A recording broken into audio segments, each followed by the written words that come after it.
সমস্ত প্রশংসা আল্লাহর জন্য, যিনি জগৎসমূহের প্রতিপালক। প্রিয় মুসলিম ভাই ও বোনেরা, আজ আমরা আলোচনা করব এমন একটি বিষয় যা আমাদের সমাজে খুব সাধারণ হয়ে গেছে, অথচ এটি আমাদের ঈমানের জন্য ভয়াবহ বিপদ ডেকে আনে। আর তা হলো তাবিজ লটকানো।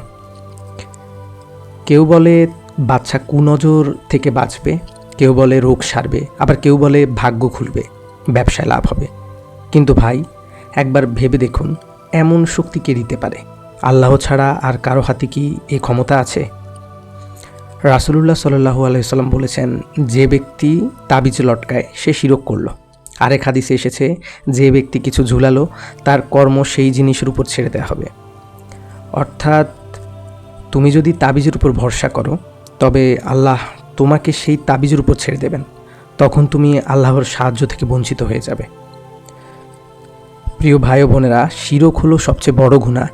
পবিত্র কুরআনে সূরা আন-নিসার 48 নম্বর আয়াতে আল্লাহ বলেন, আল্লাহ শিরককে ক্ষমা করবেন না, এর বাহিরে যাকে ইচ্ছা ক্ষমা করবেন।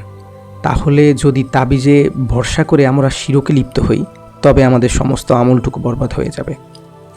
আমাদের দুঃখ, কষ্ট, রোগ বালাই, কুনজর থেকে বাঁচার একমাত্র উপায় হলো আল্লাহর জিকির করা, কুরআনের আয়াত পড়া, রাসূলুল্লাহ সাল্লাল্লাহু আলাইহি সাল্লামের শিখানো দোয়া ও রুকায়া ব্যবহার করা। এমনকি রাসূলুল্লাহ সাল্লাল্লাহু আলাইহি সাল্লাম কখনো তাবিজ ব্যবহার করেননি, বরং মানুষকে নিষেধ করেছেন।